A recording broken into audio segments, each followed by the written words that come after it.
Estamos en directo en este tiempo de actualidad local, en este tiempo de actualidad de ver qué ocurre en Santiago de Compostela, na nosa área de influencia longa e xenerosa, 30 concellos de 9 comarcas. Nun deses puntos frenéticos na actualidade para ben, de xestión, de novas que nos van chegando, de vez en cando temos que convidar o seu alcalde precisamente pois para falar destes asuntos. Estou falando do alcalde do Concello de Padrón, Anxo Arca. Bos días, benvido novamente a este estudio. Moi bo día, que tal? Como levamos ao primeiro trimestre de ano, alcalde? Ben, nos saímos ben do Nadal e agora Bueno, pois vamos de cabeza a Semana Santa. Eso mismo, pasando polo entroido. Vaya entroido multitudinario, alcalde. Vaya entroido. Penso que de toda polo menos da nosa área de influencia e botando unha ollada moito máis alá, incluso superando a grandes capitais. Isto hai que dicilo. Pois sí, a verdade é que, bueno, tivemos que facer un cambio por cuestión da meteoroloxía, pero despois nos saiu moi ben, o preparamos con moito agarimo. Cambiamos o trazado ano pasado, creo que eso se soubo e que agora o fai moito máis vistoso e, por tanto, as comparsas responderon e tivemos pois o nivel de participación máis alto da historia do entroido de Padrón. Isto, estáse valorando o mudar a fecha xa e dicir, mira, ímonos ir unha semana despois que non foi nada malo ou que? Pois eu creo que foi moi bo, realmente, non? E iso, se o tempo acompaña, a xente ven a Padrón, lle gusta vir a Padrón. Agora o pechar a Nacional 550, Avenida de Compostela, se fai moito máis vistoso. As comparsas poden desfilar con espacio, a xente pode velo e bueno, máis repetido, despois do desfile era que Padrón parecía un domingo de Pascua, que digamos é a referencia de máximos de xente visitando o noso pobo, non? Estaba a tope, pudeno vivir, agradecerlle ao Concello tamén que me convidara a vivilo dende a posición de xurado, que estivo complicado, Isto máis que un agasallo foi un dardo envenenado, porque a competición foi eso, moi competitiva, vaya redundancia, pero vivín en primeira persoa, polo tanto, parabéns por ese entroido, e que pasan a actualidade pasa tan rápido que o entroido foi hai escasos días e parece que pasa moito máis, ou seja, que parabéns o entroido. Falaba da Pascua, alcalde. Supoño que estarán metidos na difícil tarefa de sacar unha Pascua que teña a tradición que un agarda, pero intentar innovar, intentar meter cosas novas, deixar a pegada deste grupo de goberno, non? Estades niso? Pois así é. A Pascua dá noso Concello moito traballo, porque hai moitas cousas que hai que ter en conta, e evidentemente pois hai que pensar moito e hai que facer moito encaixe tamén para cadralo no orzamento, porque hai que ter en conta que todos os espectáculos que están previstos para a Pascua son gratuitos e, por tanto, isto vai a cargo das arcas públicas, pero eu, que teño moita conciencia de facer un gasto responsable, pois hai que ter en conta que hai que ser contidos e invertir ben os euros públicos. Con todo, as festas da Pascua pois van a ser extraordinarias, quero decir, imos a ter o melloriño das orquestas galegas, imos a ter unha proposta pois 360, non? Vai estar presente a tradición pois na liturxia correspondente á Semana Santa, pero tamén o que ten que ver co mercado, ca feira cabalar, ca feira agrícola, etcétera, non? E este ano imos a ter 2 días máis, isto é algo importante. 2 días máis de Pascua? 2 días máis. Entón xa levamos, cantos días son xa, porque... Pois mira, vai a ser dendo o 11 de abril ata o día 27, non? Que é domingo de Pascuilla. Claro, para nós non tiña moito sentido comezar a Pascua no domingo de Ramos e desaproveitar ese sábado e venres previo, non? Entón, este ano imos a deixar que os postos e que as atraccións abran xa dende o venres anterior a domingo de Ramos ás 5 da tarde. E así gañamos tamén, porque sabes que a Pascua son moitos días e, por tanto, o tempo, a situación meteorolóxica sempre nos pode recortar esas festas, non? Entón, bueno, creo que así pois podemos aproveitar 3 fins de semana e a xente pode saber que o mellor plan en Galicia para a Semana Santa é vir a Padrón. Claro, non vai dicir ningún grupo, non vai dicir ningún artista, o único que se limitou a dicir no capítulo cultural é que as mellores orquestras, tamén con a conservación do folclore e demais.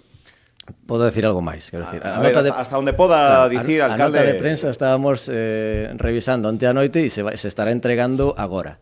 para publicarse ao longo do día de hoxe. Ao longo do día de hoxe xa se saberá. Ou hoxe ou mañán, pode ser. Bueno. Entón, que podo adiantar? Faga un spoiler aquí, alcalde. Non, teño que ser contido porque despois, Chus, xa sabes que é moi rigurosa con este tema. Por exemplo, o cartel das festas de Pascua, que sempre é importante, está feito por un artista non padronés, pero sí dun dos nosos povos irmáns, porque é moi xoven, ademais, queremos darlle precisamente aumentar a participación da xente da comarca e tamén a presencia das mulleres, e deste xeito, pois a pregoeira vai ser unha padronesa, unha deportista padronesa importante, e vai estar presentado tamén por unha tiktoker da comarca, pois tamén moi coñecida. Bueno, vamos a deixalo aí. Bueno, está moi ben ese anticipo. Vamos, que tira polo... O ano pasado foi o pregón de Abel Caballero, ou sí. xa foi? O ano pasado foi ¿no? Abel Caballero, sí. Bueno, este ano unha tiktoker da zona. Presenta unha tiktoker da zona e unha deportista. E a pregoeira é unha muller, vale, xoven, millennial, como a min, vale, padronesa, non? Porque queremos darlle pois tamén esta dimensión. Entón, pois eu creo que está ben alternar entre propostas de xente de fora que nos pode aportar, pero tamén poñer en valor a xente do noso entorno, non? Pois 2 días máis, atención padronese, bueno, atención Galicia, 2 días máis de Pascua, do 11 ao 27 de abril, está chegando xa, quedan apenas poucos días, pois traballando arreo. Xa outro día que nos visitaba a responsable de festas, Chus Campos, e de turismo, xa nos falou de que estaban traballando xa dende hai moitas semanas, meses atrás, prácticamente acaba unha Pascua e xa hai que ter en pensos a seguinte, isto é así. Nos traballamos non sei, podo dicirse que con 6, 8 meses de antelación, porque é que son moitas cousas a ter en conta en canto á seguridade, cousas sobre todo que non percibe a cidadanía, pero hai que telas previstas, non? Despois o que se ve pois son as orquestas, son as grandes aglomeracións, sempre pongo fincapé na seguridade. Vostede preocúpalle moito. A mí me preocupa, claro que sí, porque son moitos milleiros de persoas que pasan. Son milleiros de persoas, pero temos pirotecnia, temos grandes aglomeracións derivadas das orquestas, temos unha necesidade de unha, como decirlo, de un sistema eléctrico que aguante todas as atraccións e todo o que consumen as orquestras. Quero decir, detrás de unha gran festa, ademais moi dilatada no tempo como é a Pascua, hai uns grandes preparativos. Que orzamento hai previsto para a festa da Pascua, alcalde? A festa da Pascua onde ronda, máis menos? Sempre anda entre uns 250 e uns 300.000 euros. Eso é máis ou menos o que temos. Intentamos ser o máis contidos posible. É certo que, afortunadamente, como decirlo, a música galega se está poñendo moito en valor, e isto fai que percibamos que hubo un aumento de prezos, pero as festas da Pascua son unha cita ineludible e que é moi importante para Padrón. Hai que ter en conta que toda a nosa hostalería ven de sobrevivir o inverno, que ás veces é complicado, e a Pascua é o gran pulmón de oxíxeno que dispara a temporada e, por tanto, nos facemos todo o esforzo para que a xente veña a Padrón, coñeza Padrón, se quede satisfeito, pero que sea tamén unha oportunidade económica para a hostelería, a restauración, ao noso sector hoteleiro, e, por tanto, pois nós temos que centrarnos moito e facelo o mellor que poidamos para que teñan esta oportunidade, non? Viviremos esas festas da Pascua con moitas ganas. Falábamos do orzamento concreto que ten esta festa, que son 250, 300.000 euros aproximadamente. Falaba de, xa podo intuir, ler entre liñas, que vai haber algunha aposta galega no escenario e demais, que isto debería ser unha obriga, casi, non? Porque unha festa da Pascua tan arraigada o Concello de Padrón, máis alá das orquestas e máis alá de artistas nacionais e internacionais, a música galega ten que estar presente, isto é así. Sí, nos apostamos pola música do país e tamén polas mulleres. Non me tires máis da lingua, vale, porque pues é que se non xa vou decir. O ano pasado estiveron fillas de Casandra que non puderon actuar pola choiva, estivemos despois no Santiaguiño. É que moita xente se xuntou ali tamén. Claro. E, bueno, pues este ano habrá outro grupo de mulleres tamén galegas. Está moi ben. Non lle vou tirar máis. Falamos dos orzamentos. Como está a traballar?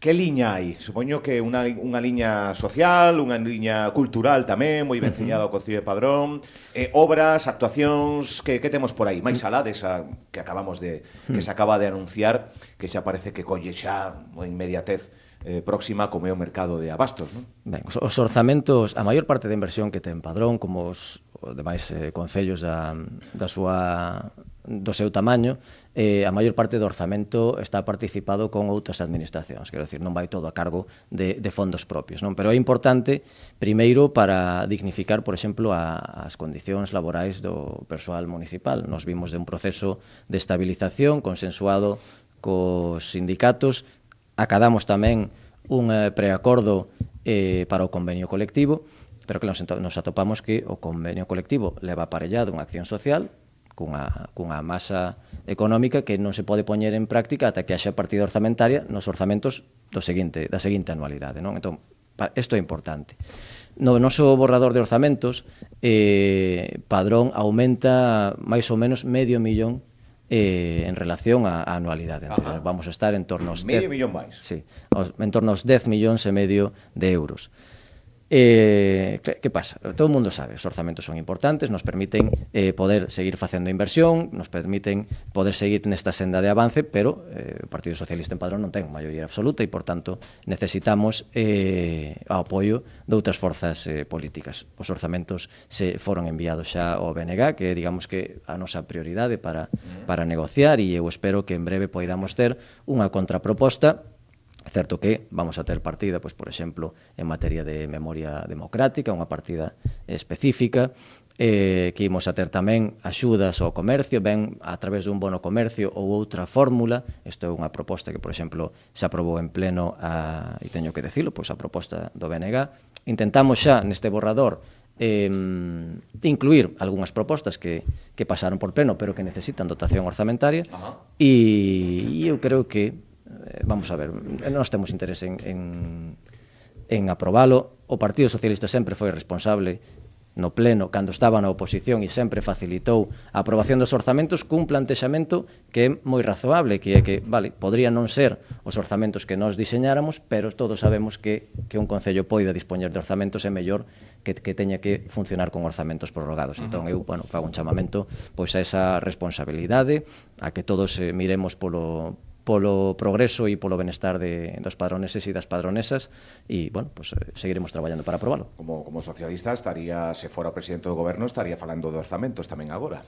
Todo o mundo está falando de orzamentos. Cando chega primeiro de ano, todo o mundo fala de orzamentos porque é o que procede, pero a veces é un pouco máis difícil, pero eu creo que finalmente poderemos aprobalos, e se non é así, pois habrá que valorar continuar cos orzamentos prorrogados, esta opción da moción de confianza, non o sei. Veremos a ver. Falaba do BNG que xa ten ese borrador dos orzamentos para estudalo e demais. Tamén o BNG saiu a colación dese atentado que sufriu o Paseo da Constitución prácticamente na inauguración. Tamén a colación lle saco o tema da memoria histórica, onde o Concello de Padrón quere erradicar calquera visibilización da época do dictador Franco. Sacou un comunicado o BNG non moi conforme con esa rebautización dese espazo de Padrón. Como ve vostede, alcalde? Ese acto vandálico que tamén sufriu. Non sei se repoñeu xa a bandeira. O acto vandálico só pode ter unha condena, quero decir, non? Estamos a falar de que instalamos un libro pétreo co preámbulo da Constitución, que é un texto moi conciliador, eu animo a todo o mundo a que o lea, e unha bandeira constitucional, quero decir, tiña lógica, non? Se nomea ese espacio co nome de Paseo da Constitución, e, por tanto, pois hai unhas alegorías, non? Que nos leva a iso, non? O paseo e esa área, esa zona verde, pois nos últimos, desde que nos levamos gobernando, non? Creo que é evidente que mellorou moitísimo a nivel de mantemento, cara a reforma que fixemos cos novos elementos que instalamos, quero decir, eso é indiscutible, non? Por tanto, a crítica por aquí viña sobre todo por facelo por vía de decreto, de non telo levalo ao pleno, é que, claro, non é competencia de pleno nomear un espacio público, e, por tanto, eu creo que todo o mundo entende que un goberno goberna, e que un goberno o fai, ademais, coa súa proposta. E isto é o que votaron os padroneses e as padronesas, que lle deron a victoria ao Partido Socialista, e nos consideramos que era bo que Padrón puidera dispoñer dun espacio que puxera en valor pois a nosa realidade democrática nun tempo no que parece que hai unha regresión a ese respecto, non? Entón, no propio decreto se explica a Constitución que temos hoxe non será a mellor do mundo, necesitará moitas reformas, pero gracias a esta Constitución temos unha lei de memoria democrática, xa a segunda, unha lei de igualdade, unha lei de matrimonio que permite o matrimonio entre persoas do mesmo sexo, unha lei de eutanasia, etc. Entón, todo o noso sistema de liberdades actual colleu baixo o paraugas desta Constitución e iso é o que queríamos poñer en valor, non? Eu lamento que houbera uns poucos, moi poucos, que non o colleran así. Creo que a maioría da cidadanía padronesa está encantado con que o paseo da Constitución este nesas condicións e que poñamos en valor pois a nosa realidade democrática. E isto entra en liña tamén pois con esta proposta que levamos a este pleno que temos mañán da retirada das honras a Franco. E ben tamén, precisamente, se aprobou recentemente, creo que en xaneiro, unha proposta do BNG que, entre outras cousas, tamén incluía a retirada de, eles decían, fillo adoptivo de Franco. Nos descubrimos, despois de facer unha pequena investigación e de localizar a acta, que tamén se lle concederan outras honras, como o de alcalde honorario e tamén a medalla de ouro do Concello. Segue tendo esas tres catalogacións. Sí. Entón, pois, a nosa proposta é, evidentemente, retirar todas as honras ao dictador. Incluímos tamén unha condena expresa á dictadura e a todas as actitudes antidemocráticas, pero sobre todo a dictadura por poñer en valor a memoria de quenes a padeceron. Quero decir, a dictadura hai que ter en conta que aplastou os dereitos dunha parte importantísima da sociedade española. E iso é algo que se ten que saber e as administracións públicas temos que aplicar a Lei de Memoria Democrática, que no seu artigo 40 pois nos dice que hai que revisar as honras concedidas a persoas que pertencían ao réxime. E, evidentemente, pois Franco, como líder dese réxime, pois debe ser... estas honras deben ser retiradas e chegamos así ao segundo Día da Memoria Democrática Padronesa, pois con este paso máis en materia de memoria, que se sumará a outras accións como a retirada paulatina de todos os símbolos franquistas que hai aínda en distintos puntos do Concello. Siga habendo, non? Sí, que siga habendo, sí. Témolos inventariados, témolos localizados e vamos a ver como procede. En algún momento se poderá retirar, outros haberá que tomar unha solución, pois, por exemplo, como se fixo aquí en Santiago na Facultade de Química, por exemplo, non? Que tiña pois a águia ali arriba e se fixo unha especie de caixón co escudo da universidade e vai sobre a águia e entón así hai determinados elementos que polo seu carácter histórico non poderá eliminarse directamente, pero vamos a buscar solucións para que queden ocultos e, por tanto, cumplir ca Lei de Memoria Democrática. Compartida tamén nos orzamentos. Claro, que vai a ter partida, sí. Máis asuntos, alcalde. Bueno, estamos falando de diferentes asuntos. Eu mencionaba antes o mercado, de esa remodelación do mercado, que non sei se que tempo hai, en que tempo estamos, se xa é inminente, en que proceso estamos, e tamén se quere destacar algunhas obras, plans urbanísticos que... En canto á rehabilitación da Praza de Abastos, se fixeron públicas esta semana as infografías que son, mostran, pois, digamos, unha proposta baseada no proxecto que xa está listo e que afecta a primeira nave, a única histórica da Praza de Abastos, a primeira das 4 naves que ten, non? Estamos nun momento en que... pegado ao espolón. Exactamente. Estamos nun momento en que xa temos o proxecto e que agora estamos intentando buscar a financiación. Nos reunimos por unha banda con Turismo da Xunta de Galicia, co director xeral, con Merelles, e nos reunimos por outra banda tamén coa Diputación, co seu responsable, co vicepresidente que estivo outro día en Padrón. Os dous viron que era unha proposta moi interesante, que era innovadora porque contén a oficina de turismo dentro da propia primeira nave da praza, e isto fai que canalicemos o turismo e que entre na praza, non? Entón, isto é unha oportunidade importante para os praceiros porque van a ver, canta máis xente entre na praza, iso é evidente que aumentan as probabilidades de venda, non? É un plantexamento interesante e que facemos, ademais, pois sendo respetuosos coa estética do edificio e que combinamos pois esa modernidade coa catalogación histórica da praza, non? A Praza Costa, a remodelación inicialmente estaba en 800, por riba dos 800.000 euros. Bueno, fomos intentando, fomos axustando e a deixamos finalmente esa primeira nave, se non recordo mal, en 502.000 euros. Asumilo con fondos propios do Concello sería moi complicado. Entón vamos a intentar facelo pois co apoio da Xunta de Galicia e tamén da Deputación. Vamos a ver en que porcentaxes. Esa é a nosa aspiración, vale? Bueno, hai vontade, non? Pola Xunta e a Deputación. Eu penso que sí. Sí. Quer decir, non causou rexeitamento. Entón vamos a ver en que medida cada administración pode colaborar. Creo que todo o mundo pode ver que a Praza de Abastos de Padrón é un edificio cunha entidade importante, pero que está nun estado lamentable. Está moi abandonado. Claro. Moi. Os praceiros sobreviven, pero necesitan un espacio de calidade. Quero decir, a Praza de Abastos ten que ser un centro comercial importante para Padrón.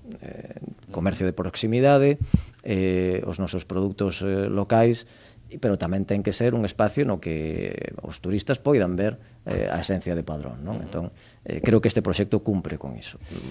Está tendo moi boa aceptación, o lanzamos esta semana e a xente pois está gustando moito, a verdade.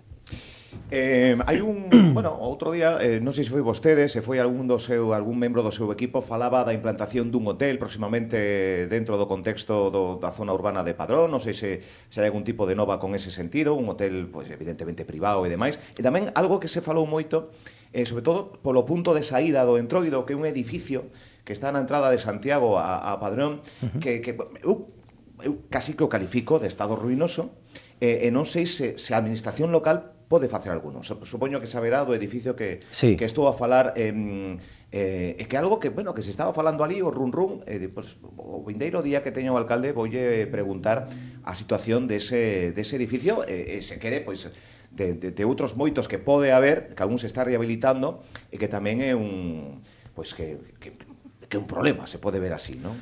É un enorme problema porque atenta contra a primeira imaxe que se ten de Padrón. A imaxe sobre todo. Claro. E ademais me consta que é un gran exemplo, estaba ese edificio de Padrón e o Garañón de Lugo, como grandes exemplos de feísmo e de construcción demencial en Galicia, non? Que non ten outro nome, construcción demencial, porque iso non ten sentido telo aí, e en ese estado, como ti dis, non está aínda calificado como de ruína, pero é máis que probable. Non está calificado? Non, pero é máis que probable que non sexa viable xa ni siquiera facer ningunha actuación para poder modificar a súa morfoloxía e leválo á legalidade. Mira, cando eu cheguei de alcalde, das primeiras cousas que me encontrei foi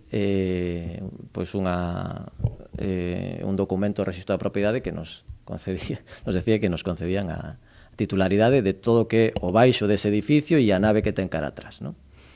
Porque, había habido unha serie de embargos dos titulares e, por tanto... Pasa a propiedade municipal. Pasou a Deputación e despois da Deputación ao Concello. O sea, sodes os titulares dos baixos. Do baixo, pero non do resto do edificio. Entón, é complicado, é evidente que hai que avanzar a que ese elemento desapareza de aí. Nos temos solicitado un orzamento para tantear canto custaría a demolición do que é a nave que está por detrás, que non se ve se pasas pola Nacional, pero ten unha cantidade enorme, no seu interior ten unha cantidade de toneladas e toneladas de material metálico, porque eso foi un taller de remolques, facían remolques, non sei. E despois o tema do amianto, ten unha cantidade enorme de amianto na cuberta e é algo inviable para o Concello. Estamos falando de que podríamos estar por riba dos 2 millóns de euros demoler todo o conxunto, porque botamos a conta tamén se houbera que facerse cargo do edificio. Pero algo no que traballamos e que nos preocupa, porque non hai persoa que pase por Padrón que non nos diga, vale, o pobo é moi bonito, pero esa entrada con ese edificio parece Chernóbil. É así, claramente, non? Pero, temos conciencia de que hai que poñerlle unha solución. Este é un pleito que comeza, se non recordo mal, no ano 1986, non nacera o alcalde, aínda no 86. O sea que, imagínate, e aínda non se resolveu. Entón, hai unha serie de problemas cos titulares, problemas familiares que teñen. Hai xente que vive aí, non? que vive por momentos, non está moi claro. Pero, bueno, sí, e que mostra, ademais, unha oposición tremendísima a calquera decisión que se tome con respecto ao que facemos aí. Nos estamos utilizando o baixo dese edificio como almacén de obras, tal, pues, porque nos dá certo servicio, pero o que ten é que desaparecer baixo o meu punto de vista. E nos faremos todo o que poidamos, pero, xa che digo, é un proceso que leva dende o ano 1986, e que se enquistou aí dunha maneira que, bueno, vamos a ver como podemos solucionalo. Bueno, pues outro dos temas que tamén estaban previstos falar co alcalde, o tempo se nos vai botando en riba, pero ben é certo que o Partido Socialista viviu, pois hai poucos días tamén na Cidade da Cultura, pois un evento de unión, de reafirmación da postura de Besteiro como líder do PSDG, presenza do presidente do goberno, e xa seguimos aumentando a lupa, pois atopámonos pois co PSDG en Santiago de Compostela dividido non o seguinte.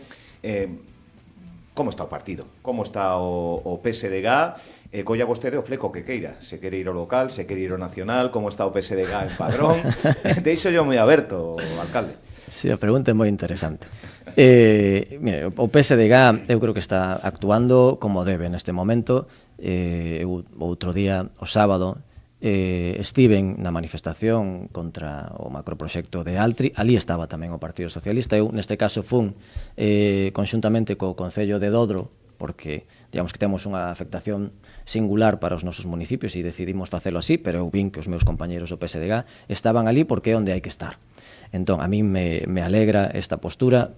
Me gustou, digamos, o plantexamento do Congreso do PSDG, un congreso no que nos situamos precisamente no lugar no que estamos, que é entre o Partido Popular e o BNG. Ese é o noso espacio, non? Entón, fronte a algunhas actitudes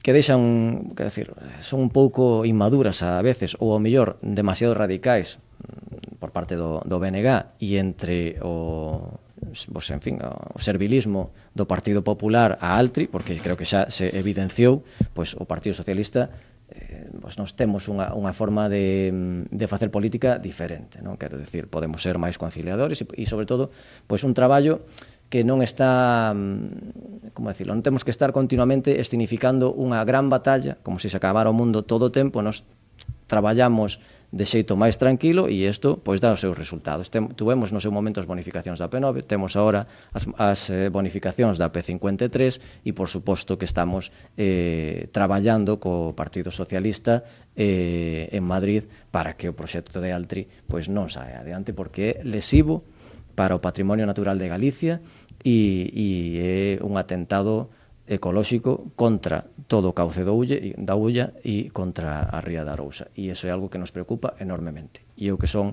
alcalde dun municipio cunha etapa que abastece a máis de 100.000 galegos, pois me preocupa que estemos bebendo, aínda que a conselleira outro día dixera que non bebemos directamente do Ulla. Home, claro que non bebemos directamente do Ulla, gracias pola aclaración, pero non parece moi axeitado que estemos captando auga, e cando terminemos a obra da ampliación da etapa de Padrón van a ser 610 litros por segundo que captaremos do río Ulla, e, por tanto, todo o mundo sabe que canto menos contaminada este esa auga, máis fácil é tratala e máis sano é consumila, e que, por tanto, si contamina, que a ninguén se lle ocurre, no seu estado natural, a ninguén se lle ocurre contaminar o río do que bebe. Isto é simple. Pois sí.